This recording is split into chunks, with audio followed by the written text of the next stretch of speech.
Alright, settle down everybody. So you're thinking about a trip, right? Maybe Italy, maybe Spain. No, wait. You are planning to visit Portugal. And before you go, you first have to watch this video to turn your visit into a spectacle. I'm serious. Don't even look at flights yet. Put down the credit card. We need to talk. This isn't just about packing sunscreen and a couple of nice shirts.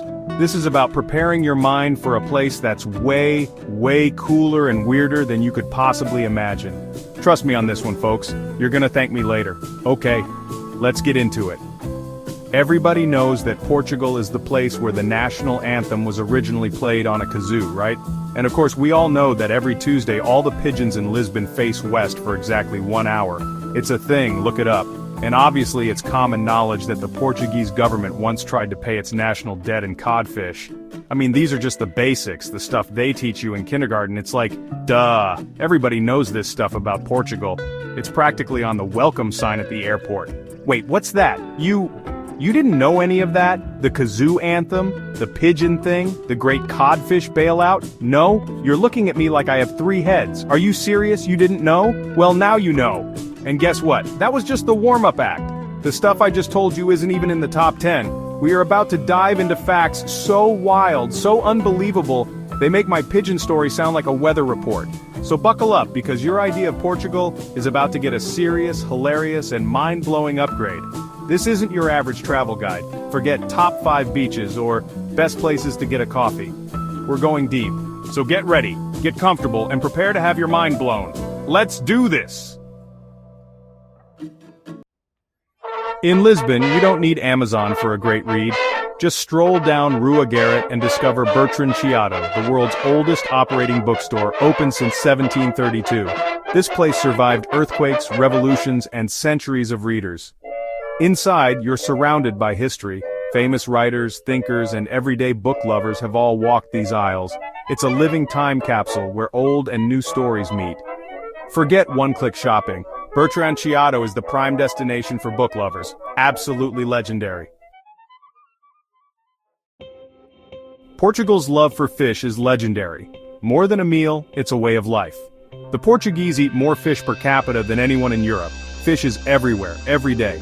Sardines, mackerel, sea bass, octopus, and especially bacalhau, salt cod, are national treasures. There are hundreds of bacalhau recipes, one for every day of the year. Fishing villages, summer sardines, and family tables. Fish is Portugal's soul. When you eat fish in Portugal, you taste the sea, and the heart of the country. Alright, get this. We all know about secret government stuff, right? But the real secret is hiding in plain sight, in bakeries across Portugal. I'm talking about the pastel de nata. This little custard tart is so good, it's basically a national treasure. Flaky crust, creamy filling, caramelized top, pure bliss. The recipe, created by monks centuries ago, still a closely guarded secret. Now these tarts have taken over the world, but nothing beats having one fresh in Lisbon. So next time you see a pastel de nata, savor it. You're tasting a delicious centuries-old conspiracy. After your pastry, you're ready for adventure. In Lisbon, you spot the Vasco da Gama Bridge, Europe's longest, stretching over 17 kilometers across the Tagus River. Crossing it feels like a never-ending road trip. You drive, change the music, snack, and still, you're on the bridge. It's an engineering marvel, built to withstand earthquakes and fierce winds, a true symbol of Portugal's ambition. More than just a bridge, it's a journey, a landmark, and a must-see for anyone visiting Lisbon. Just make sure you have a full tank of gas. Portugal's obsession isn't just fish or soccer, it's tiles. Azulejos are everywhere, on churches, train stations, houses, even park benches. These aren't just pretty patterns, they tell stories, history, saints, epic battles, all in blue and white.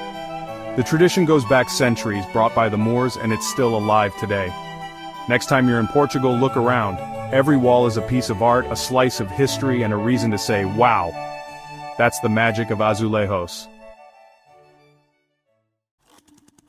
Okay, pop quiz. What do wine bottles, NASA spaceships, and your favorite pair of sandals have in common? Give up? It's cork. And get this, there's a very high chance that cork came from Portugal. That's right, Portugal is the undisputed king of cork. They're like the Michael Jordan of cork production. Or maybe the Taylor Swift of cork because they're just dominating the charts. They produce over half of the world's cork supply. Half! That's insane. It's the country's secret weapon. They're not just shipping out little bottle stoppers either. Oh no. The Portuguese have turned cork into a full-blown phenomenon. They make everything out of it.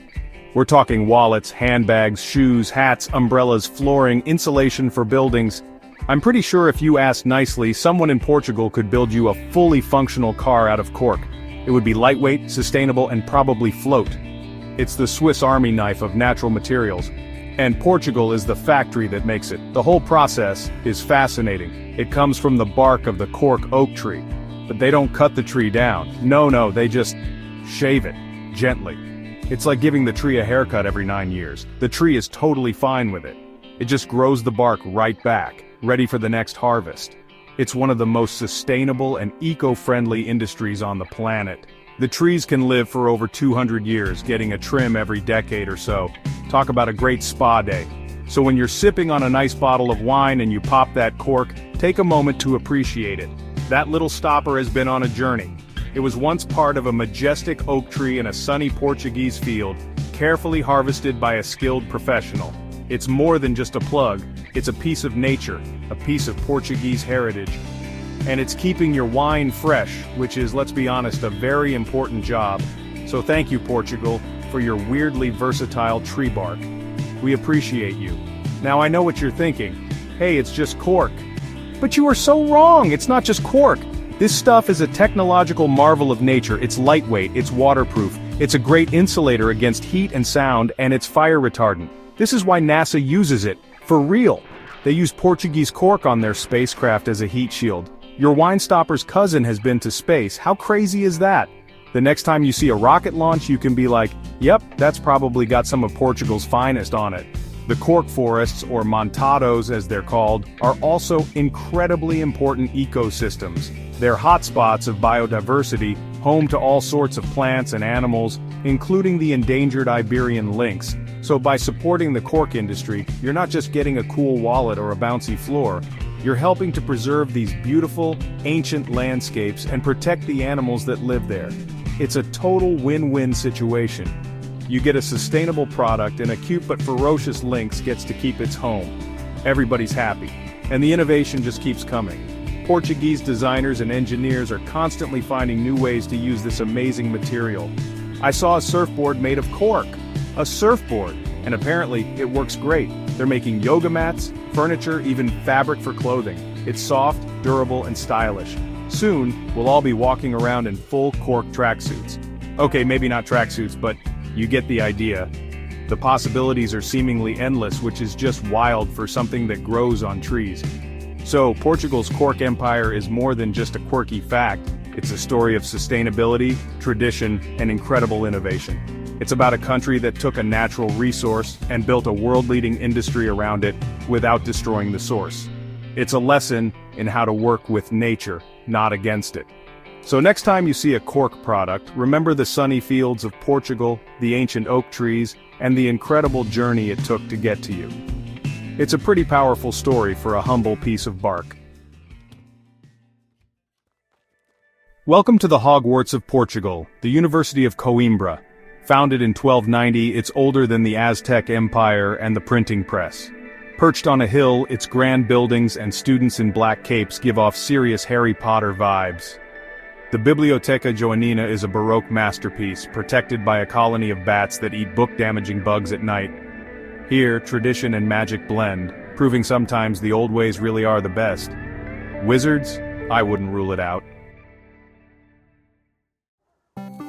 Alright, settle down. Get ready for this. Portugal did something wild.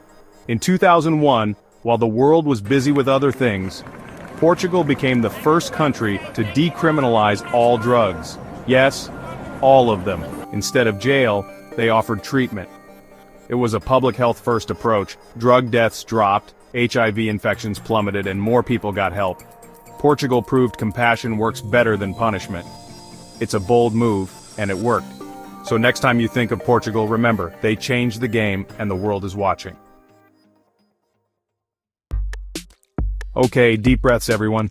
This is a real bombshell. That crispy tempura you love? It's not originally Japanese. Tempura was brought to Japan by Portuguese sailors in the 1500s. They introduced a dish called peixinhos de horta, deep-fried green beans. The Japanese loved it, made it their own, and tempura was born. So next time you eat tempura, remember, obrigado Portugal. What a story, fantastic. And there you have it, folks. 10 mind-blowing, brain-scrambling, totally wild facts about the one and only Portugal. What a ride. From the world's oldest bookstore to secret agent pastries and the truth about tempura, this country is just full of surprises. I feel like we've been on a journey together, a wild, historical, and cultural road trip, and we didn't even have to cross the Vasco da Gama Bridge to do it. We've learned, we've laughed, and now I'm really hungry for a pastel de nata, or maybe 12. Don't judge me. I hope you found this overview of the most crazy facts about Portugal useful, and that it will help you have a safe and wonderful stay in this country. Seriously, whether you're exploring the tiled streets of Lisbon, surfing the waves in the Algarve, or trying to find a wizard at the University of Coimbra, you're now armed with the kind of knowledge that makes a trip truly unforgettable. You're not just a tourist anymore, you're a traveler in the know. You're basically a Portugal insider now. You can start calling yourself Miguel. Go for it. And hey, the adventure doesn't have to stop here. If you are planning to visit also some other countries, your journey into the weird and wonderful facts of the world is just beginning. Be sure to check out my other videos to learn basic facts without which you would not survive the trip. We've got deep dives on countries all over the globe, each one packed with more no way moments than you can shake a stick at. Think of me as your personal guide to not sounding like a totally lost tourist. It's a public service, really. Thank you so much for watching, everybody. It's been a blast. Stay curious, keep exploring, and never stop learning the amazing stories our world has to tell. Until next time, I'm Mark. And on behalf of me and the whole team, travel safe, have fun, and try the fish. Seriously, you have to try the fish. Goodbye.